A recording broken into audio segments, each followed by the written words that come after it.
hit record. Okay, so we are now recording. And then I will start us up here. Okay. All right, here we go. Welcome to the Q&A portion of our fall virtual tours. My name is Lizzie Gray and I'm the project coordinator for Connected Lane County. I am joined today by a couple of team members from Johnson Crushers International. Welcome everyone. Would you like to introduce yourselves? Sure. My name is Lila Holman. I am Human Resources Manager here at Johnson Crushers. Joshua Rogers. I'm in production support coordinator and operations now. I've been with the company for 15 years, just a little over 15 years now. Awesome. And I'm Avril Watt. I'm the general manager here, and I've been with the company a little over 7 years. Great. Avril, if you could just do me one favor while you're answering, if you could speak up just a tiny bit, that would be great, just because you're all the way back there. Okay, so before we start, everyone, I just want to remind you that by now you should have watched the pre-recorded tour of JCI that Olivia would have sent you the link to yesterday. It's about 45 minutes long, so if you have not watched it yet, be sure to do so after this Q&A. As always, while our guests and I are chatting, we won't be able to hear or see you, but we encourage you to type in any questions that come up for you in the chat box. We should have plenty of time to get to all of your questions, so please take advantage of this awesome opportunity and ask away. All right, so I will get us started. Aside from what we just learned about you, your names, and could you just tell us a little bit about your role at the company and how long you've been there? Sure.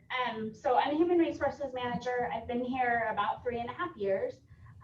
Avril hired me as the Benefits Administrator, and then started flinging more things my way, and eventually called me a generalist. And then she got promoted, and so so that created this opening for a Human Resources Manager. So as far as roles go, I do hiring, recruiting, and also kind of general, I guess, rule keeping and that sort of thing. So that's kind of the overview. Thanks. And myself, Josh, I was hired here in April 2005. I started out as a machinist on the weekend shift.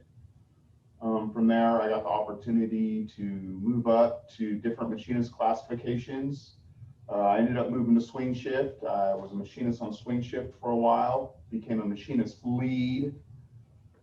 Then I went to day shift to be a day shift machinist, got the opportunity to be a backup lead for one of the manufacturing supervisors. From there, I got the opportunity to be a swing shift supervisor. And then from there, I moved back to day shift as a day shift supervisor and ran multiple departments. And just recently here in the last year, I've gotten the opportunity to move up into operations. Operations is basically the behind the scenes stuff. It's everything that creates the demand for the products and the parts that we manufacture on the floor. So basically it goes to sales, engineering, then it comes to operations. From operations, it goes to the manufacturing floor. Awesome. Thank you, Josh. And my role here, general manager, another way you can look at that is I'm the site leader. So for my sins, I started that role earlier this year, so that means that I'm basically in charge of all the different departments and all of everything that goes on here. There's a lot of so I wear a lot of different hats throughout the day. Because I've got my own direct reports who report to me, but also then need to make sure that we're coordinating with the sales team and their requests when they say, hey, we've got a quote, we need to quote for this, how can you guys build it, how quickly can you build it? So things like supporting some of our sister companies. Obviously, I rely greatly on Lila. I can say, hey, listen, we need to hire 10 people. but then Lila and the appropriate manager needs to go make that happen. You know, I can say to Josh and his team, hey, you know, we need to pick up the pace on getting some of the parts through the shop, and then I go on to do something else, but they've got to execute on it. So I get to give a lot of orders out, and which can be fun, but is also kind of scary. In this new role, someone asked me, they asked me several times, you know, how's it going? And I said, well, you know, it's certainly a change. I started here as the HR manager 7+ years ago, and then I spent just over a year as the operations manager, sort of over the area that Josh is in, and then moved into this role at the start of this year. So I just find that every time I'm signing my name to something now, there's extra zeros at the end. So it's kind of scary when I have to sign all the checks every Thursday. We pay our bills, and trust me, that can be a pretty big number. Oh my gosh. But you know, we're on track this year to probably be a 68 to 70 million dollar company. Wow. So when we're moving product, you know, we have to be, if we're going to achieve that, we have to be at a pace of $6 to $7 million a month between equipment sales and part sales. So things can very quickly go south, and I've got to make some hard decisions. If we have a couple of months where it's only 2 or 3 million, you know, if to keep the lights on and everybody fully engaged and employed and pay our bills, you know, we kind of have to have a minimum of about $4.5 million being made and shipped out of here every month just for us to break even with our current costs. So it's really important that I got to keep my eyes on that every day. And so there's lots of scheduling meetings and different things like that. So there's all sorts of fun things. I even get to sign things for environmental reasons. My safety and environmental manager brings me these really complicated spreadsheets that that the EPA or the DEQ or LRAPA requires, and as far as their reporting, and so that they explain that to me in great detail because they're the experts on that, and I'm the one who gets to sign it. Mm-hmm. So sometimes my hand shakes a little bit when I'm signing those things, but it's all fun. So there's a lot of variety in everything that I do. Good. That's great. Thank you, Avril. So could you all just tell us briefly how you wound up at JCI? I know that I'm assuming that this wasn't the first landing spot for all of you, given how long you've been with the company. But how did you wind up here? Oh, geez. I spent a long time in sales and retail management, and right before JCI, I was a recruiter for 11 years, and then needed to make a change there, and I knew someone who worked in human resources here, and so she hit me up and said, hey, what are you doing? We have an opening. And I said, wow, that sounds really exciting, and applied. And I think I turned my application in on a Thursday, and that Tuesday I interviewed with Avril and started the following Monday. Holy smokes. So it was quick. Yeah. I mean, for me, it was I knew somebody that worked here, and they kind of hit me up, and it worked out.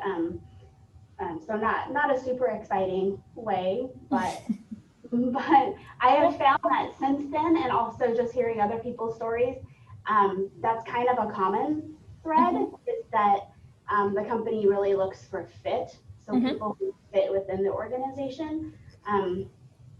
It seems to be, that's kind of the common denominator, you know, where it's just kind of a group of people that fit and work well. Yep. So, and when they spot that, the person that's doing the hiring, there's not a lot of dilly-dally.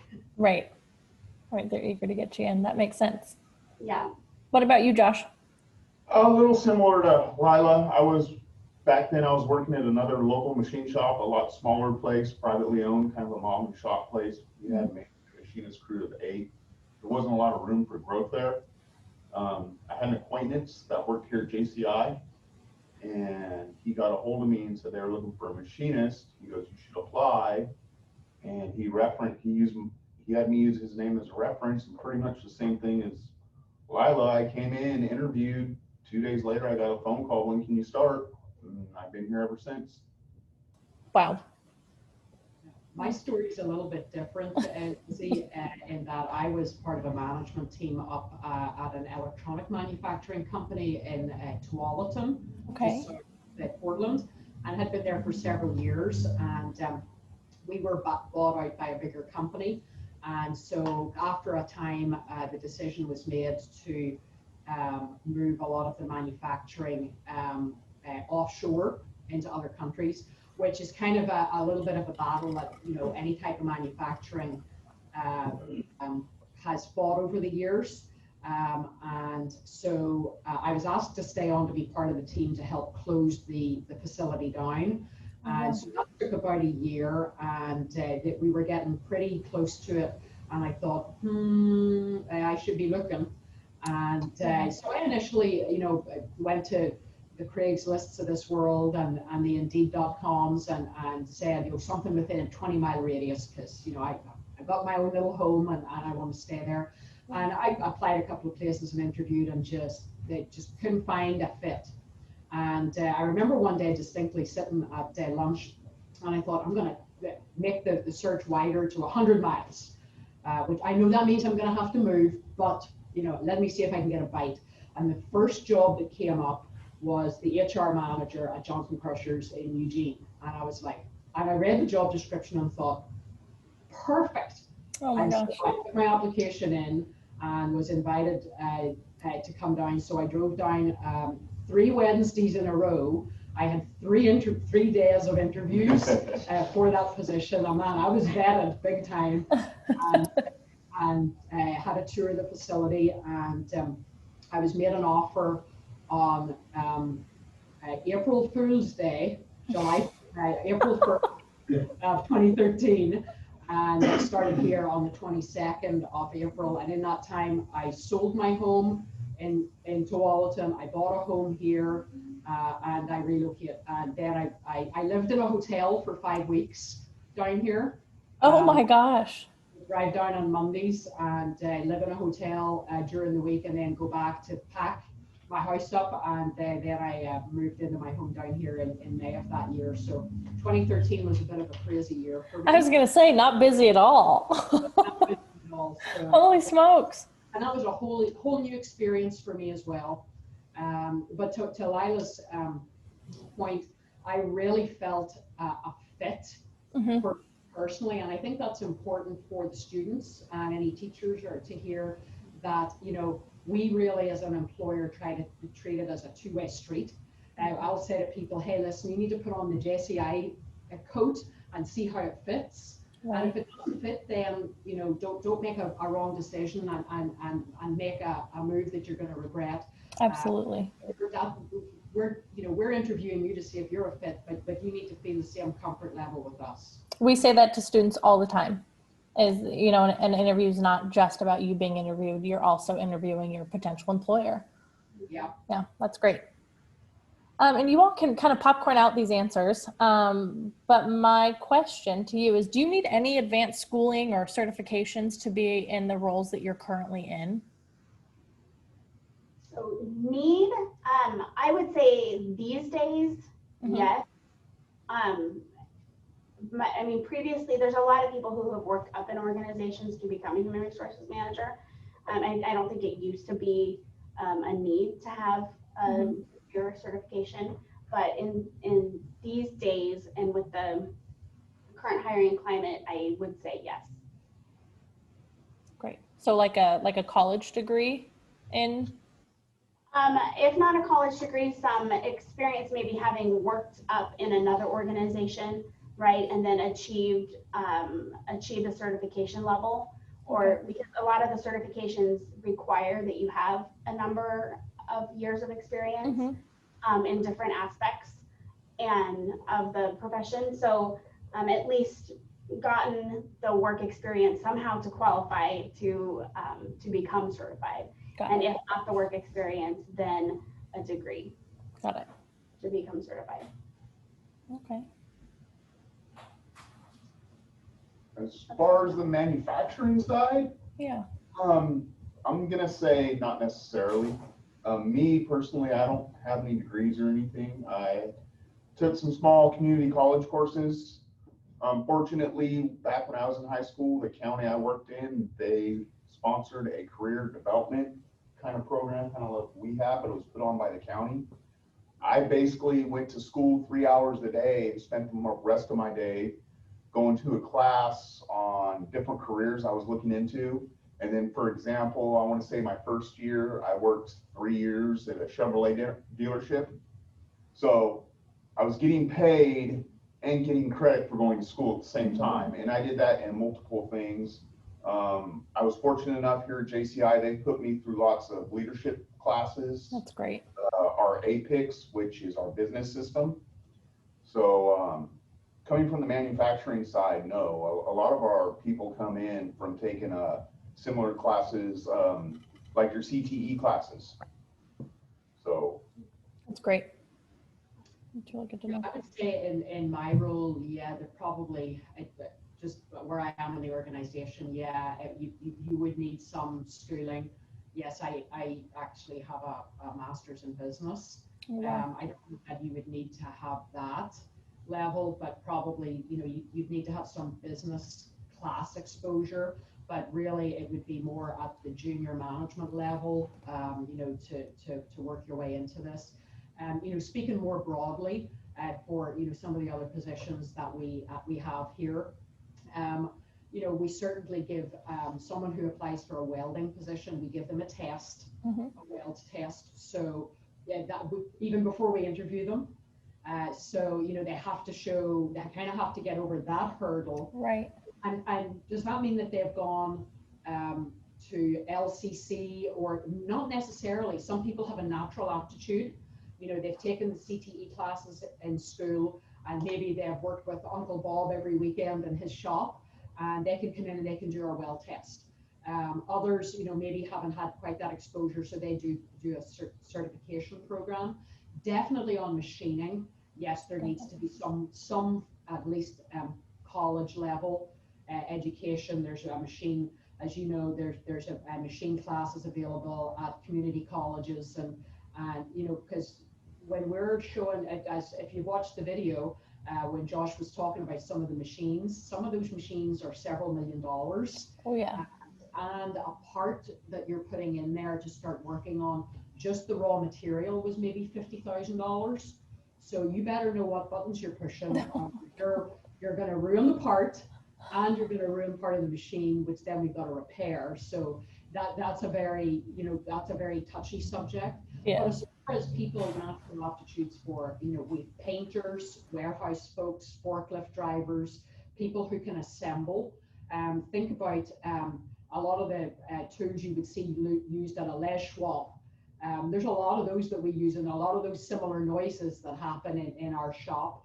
And so people can come in and be pretty green for that, but really have just a natural aptitude, kind of like to put the pieces together. You know, so, and then like Josh said, that can be an opportunity then if they have a hunger and a desire, just like he had, they can move up through the organization. That's great to hear. That's really great.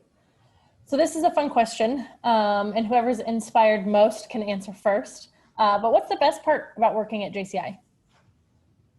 the people. Personally, for me, I mean, sometimes I spend just as much time here or more time than I do at home. So I kind of look at this as my home away from home. And a lot of people here do too.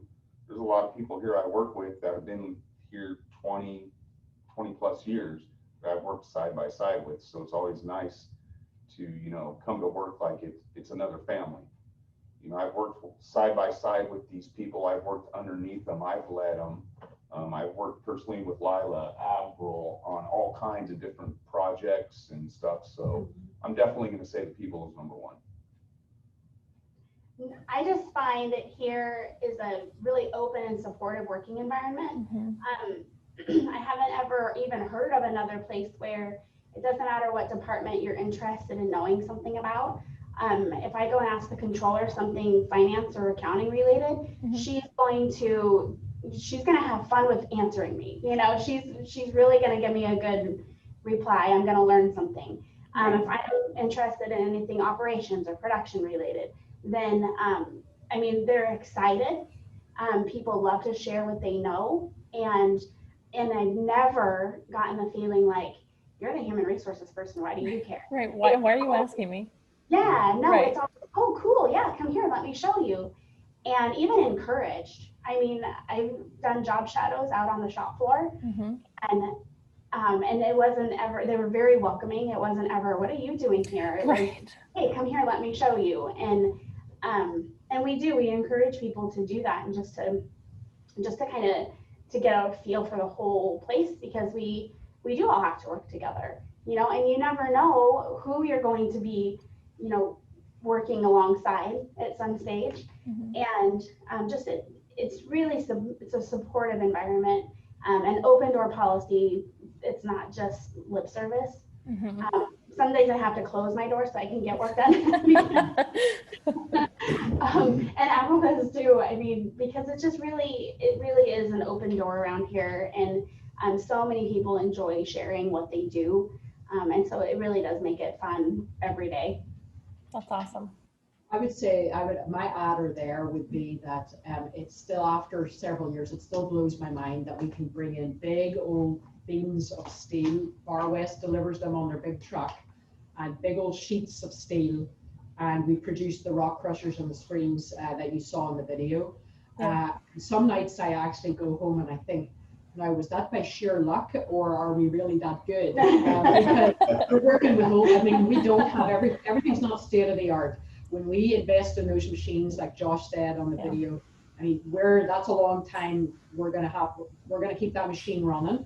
And now we can use technology to update controls and things like that. But we have a maintenance crew here, and that doesn't mean that they just change light bulbs. I mean, they're crawling onto those machines and keeping those things running.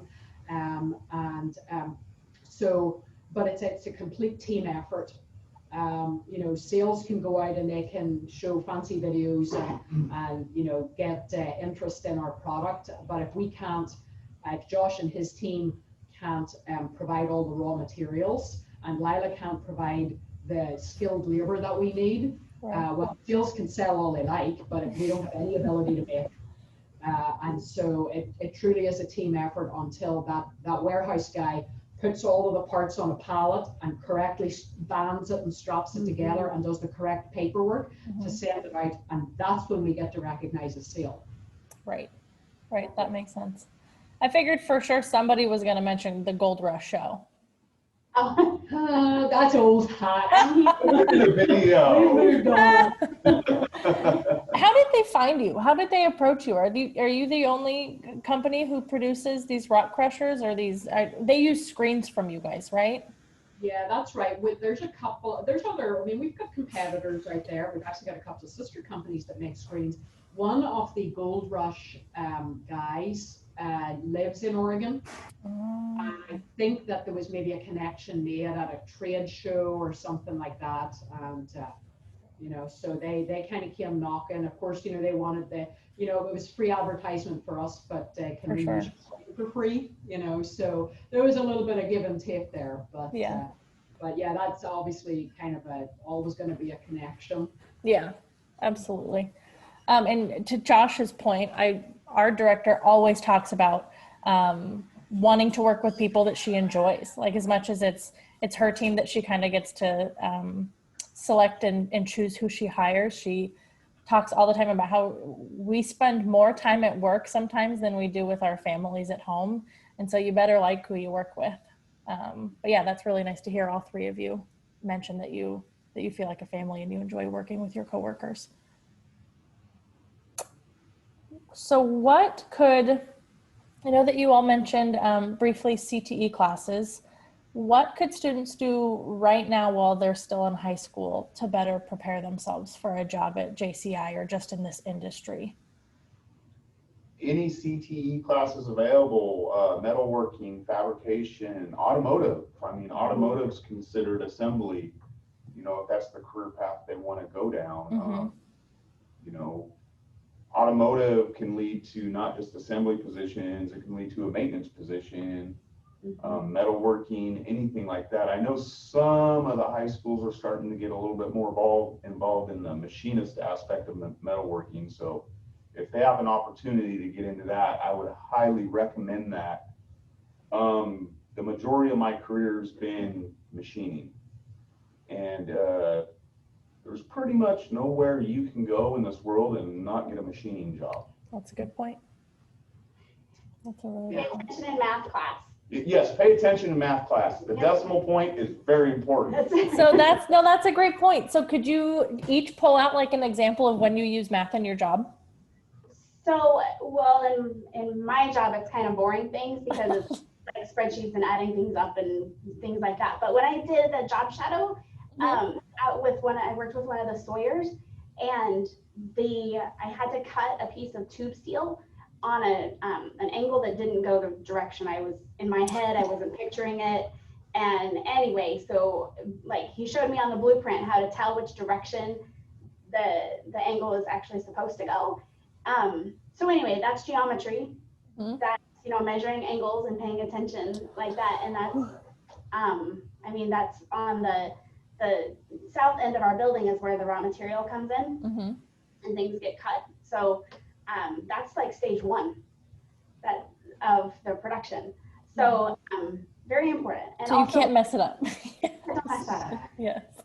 Reading a measuring tape. So those 8ths and 16ths, they matter. And every single position here has to use a measuring tape at some point Wow. in their job. That makes sense. I usually just ignore the short lines. Yeah. So that's good to know. And again, to Josh's point, it's, in the machining, it gets as precise as they're machining it to within one sheet of paper. And that's how much they can be off. Yeah. Right? And things like this is why it's important. I get my take on CTE would be, if you're not sure, hey, take a couple of really different, diverse CTE classes, and see what resonates with you.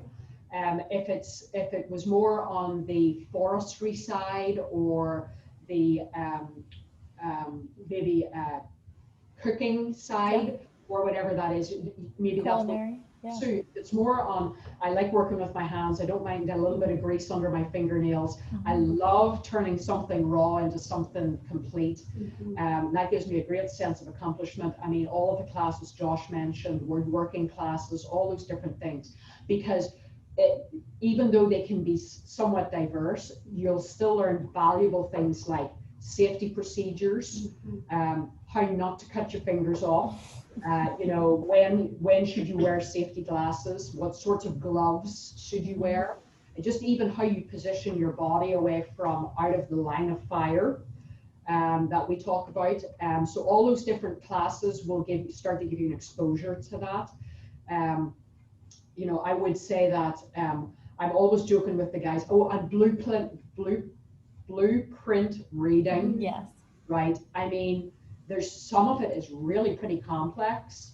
I get really upset sometimes if I'm talking to people and they'll say, oh, really? So you just have a bunch of welders or whatever? And I'm like, okay, just you come walk through our shop and you read that blueprint and you start putting here's all the pieces and you start putting it together correctly. Right. And with precision. And that is a skill set of its own value and of its own right. So, just all those different things, are absolutely valuable to us. And I would encourage kids too to take advantage of team settings and group settings that they might have an opportunity to participate. Great point. Anything from, when you hear team, people automatically think of sports, but it doesn't have to be a sport. It could be a group project in a class. It could be, a club or an organization within school. Because really, like Avril said, with, in the broader sense of a skill, it's, you learn how to position yourself. You learn what equipment to use. Well, same with a team setting. So you learn how what you do affects everyone else in the environment, and just really how important that is. Yeah. And so I think that having some exposure to that in a way that is important, in a way that there's some accountability and there's some consequences, having been exposed to that already before you enter the workforce, I think is a really good lesson. Yeah, that's a great point. So we do have a question here from a participant who asks, do people who start at entry-level jobs at JCI often advance to higher level positions over time? Does this involve taking classes or getting special certifications? The answer is it depends. So if someone has a passion and a zeal and a drive, absolutely, they will be on our radar. And so we even, out in our shop, we have, like, again, I'll refer to the video Josh talked about, there's an M1 machinist, 2, 3, 4, Yeah. and there's levels within those. Same with welders, same with assemblers, same with painters. So again, if we've got a really experienced person who applies, they may slot right in, you know, part way up the ladder. But if we've got somebody and they need to learn, they'll start at the bottom and they'll have all these opportunities to just, even in that one area, never mind, you know, areas where they can move into. A lot of our machinists will look for opportunities, if we have them, to maybe get more into the programming side. And so, you know, that's an area there. You can have, we've got welders and guys who started on the floor and they're now in planning or purchasing. Some even have transitioned into engineering. We have a welder and he had a real aptitude. He was really good about, the engineers would send out the blueprints, and he'd get out his red pen and he would mark up all the things that he suggested for improvements. Oh, wow. The engineering manager took notice and said, this guy's really got an eye for detail. And so we put him through drafting classes at LCC. Oh, wow. A drafter in our engineering department. Oh my gosh, that's great. He had to show us. Right. And then we met him halfway. Absolutely. So, and yes, so some things do require, you know, further certification. Some things can be learned on the job. You know, if we have someone and they've got a real good aptitude for things, you know, we can certainly put them with an experienced planner or an experienced fill in the blank, and they learn alongside them. So it doesn't necessarily require further schooling. That's great. Awesome. So my next question for the group, actually, this is a great one. So in tandem with these tours, we're also doing something called Working Wednesday webinars, and we are breaking down the top 10 professional skills. And one of them that we're actually going to have a webinar on tomorrow is called Adaptability. Lila, I believe you'll be with me again tomorrow. Can you each tell me about a time when you had to be incredibly adaptable in your job?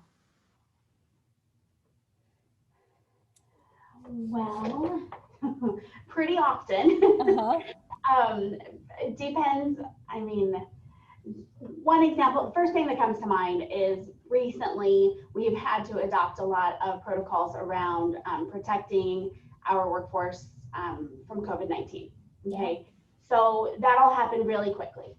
And the first thing was taking temperatures.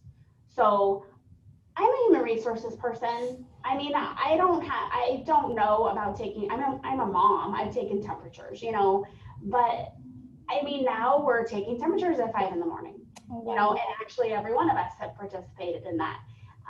So that was kind of an on the fly, this is what we need to do now, and we're gonna start Monday. And those types of things happen pretty often, whether it's with, you know, a new protocol that's coming out about something, or perhaps, you know, if the receptionist is sick, I get to answer phones.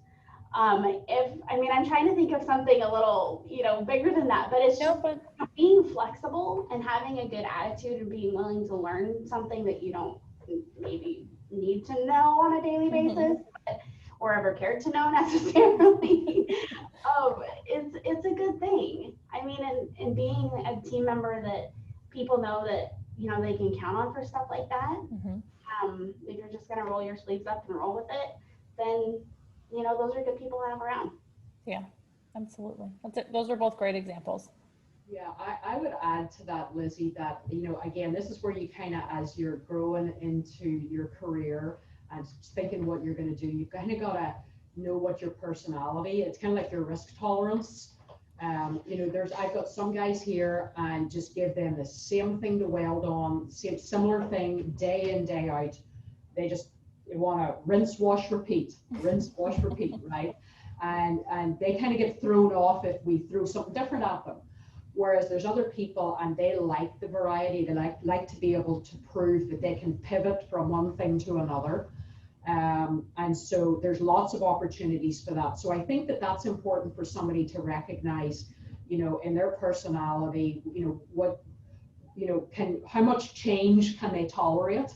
Yeah. And then that's probably going to lead and guide some folks into what sorts of careers that they would feel that they could succeed in, because we absolutely need the people who will just, hey, give me this pile of stuff over here and I will weld together for you every day. Whereas I've got other people over here and they love putting together different things all of the time. They love different challenges. And that even happens in the support roles that Josh mentions as well. We've got people who want to be super duper expert in crushers and people who want to be super duper expert in screens, whether that's selling them, designing them, or buying all the parts for them.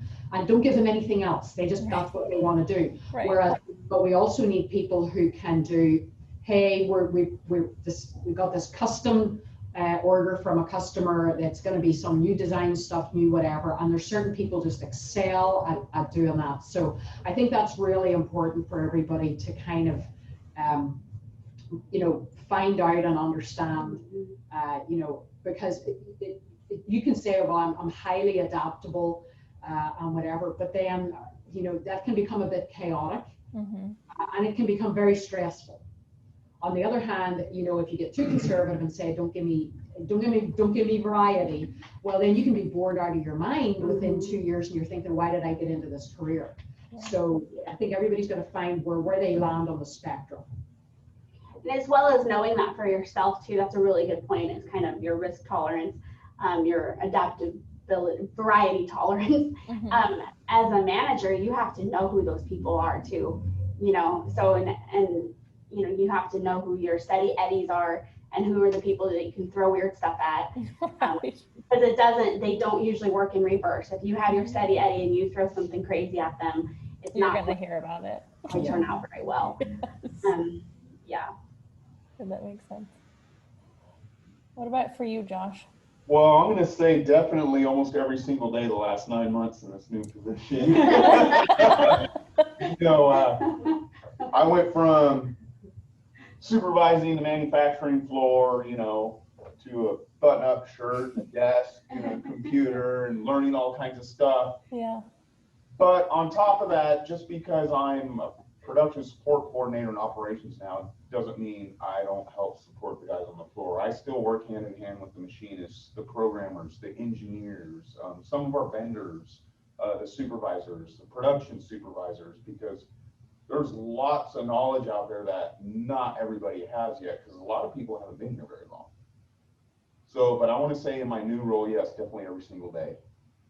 Because in my position, I'm basically right now, I'm supporting our aftermarket line. So basically, if you go to an auto parts store and you get a replacement part for your car, I'm kind of doing that, but in a bigger spectrum.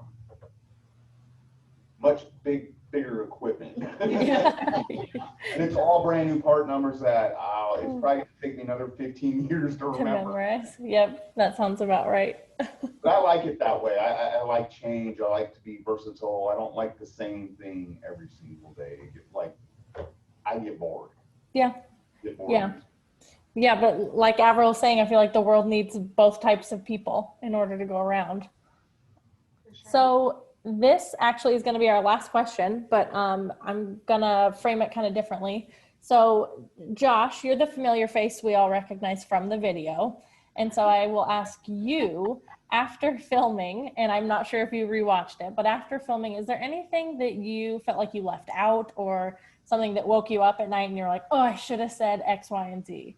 Is there anything you'd like everyone to know? Unfortunately, every time I've tried to watch the entire video, I've not been able to finish it, but gosh, I want to say for the majority of the last 3-4 years, I have shop tours. So about the last 3 to 4 years, I've been doing all the shop tours for college students, high school, juniors, even customers and stuff. And we could probably spend a whole weekend here, 8 hours a day, touring and going over stuff. And then when you guys leave here Friday, I will go home and I'll say, I should have talked about this. So, but yes, definitely, it's really hard to cover every single thing in a day. But no like burning insight you'd like to provide, or anything you'd like students to know? I mentioned that in the video. Safety is always number one. Just no matter if you're at work, if you're at home, you're out hiking, kayaking, fishing, hunting, whatever you like to do, safety is always number one, and always remember that. Okay, that's great. And then Leah and Avril, you were not featured in the film. However, I'm assuming that you've watched it. Was there anything that you wished our staff would have asked, or that your staff would have had the opportunity to answer, and information you'd like put out there for students and potential employees? You're going to make me confess, Lizzie. Go ahead. I think I watched the first 20 minutes. And in that first 20 minutes, I loved what I saw. I thought the questions were very appropriate. And from what I heard, our guys did a good job answering them. So They sure did. I promise I will watch the rest of the video. And No, this isn't a quiz, I promise. It's just to make sure that there's nothing that's left unsaid. Well, I'll motivate Lila to watch the rest, because she's gonna love the hands-on. Oh, geez. Yeah, that was good. Yeah, so I thought that was a really kind of neat way just to see, and that's just one tiny little thing that we put together. So just to kind of see the coordination and people thinking that through, I thought that was good. And I just really appreciated the engagement from your team when they were here. And just that there was just a desire to learn more and not just to ask questions, but to actually understand and make sure they understood the answer. And again, I think that's a great message to pass on to any students as well, that you can be a great question asker, but if you don't take that in and let that settle and think about it and process it, so that you can say in your head, I grasp the concept, or no, I need to ask more questions to clarify, then you really didn't learn anything. So, I really appreciated that. Yeah, and I honestly think that being in person and going through your all's operation helps add context to what we're learning. If we weren't looking, I was picturing what a rock crusher looked like while we were talking about it in the parking lot, and it looked nothing like the actual rock crushers that you all make. And so I think, I think the virtual tour aspect kind of helps students and everybody understand what it is that you all do. Yeah. So if a student was interested, I know, Josh, you mentioned that 2021 is supposed to be a really big year for you all. If you are hiring, where could a student find those job postings? So online, we are at kpijci.com. You have to click on careers and then scroll down to local openings at Johnson Crushers. And then, so that's one way, and that you apply directly. You can call me, a student could call me, 541-988-9548. Or they can email human resources, and we're just hr@jcieug.com. Awesome. It's plugged here, everyone. So if you're interested in a career at JCI, take Lila's advice and follow either of those two ways to do it. Thank you, all three of you, for being here. Thank you so much for your time this summer filming that video, and we really appreciate it. You're welcome. Thank and you. If we could just give a shout out to all of the teachers and students, it's not the easiest of times, the easiest of seasons, but do what you can with what you've got where you are. Amen. Just be encouraged. That's great. Thank you all again. All right, All right. take care. Bye. Bye.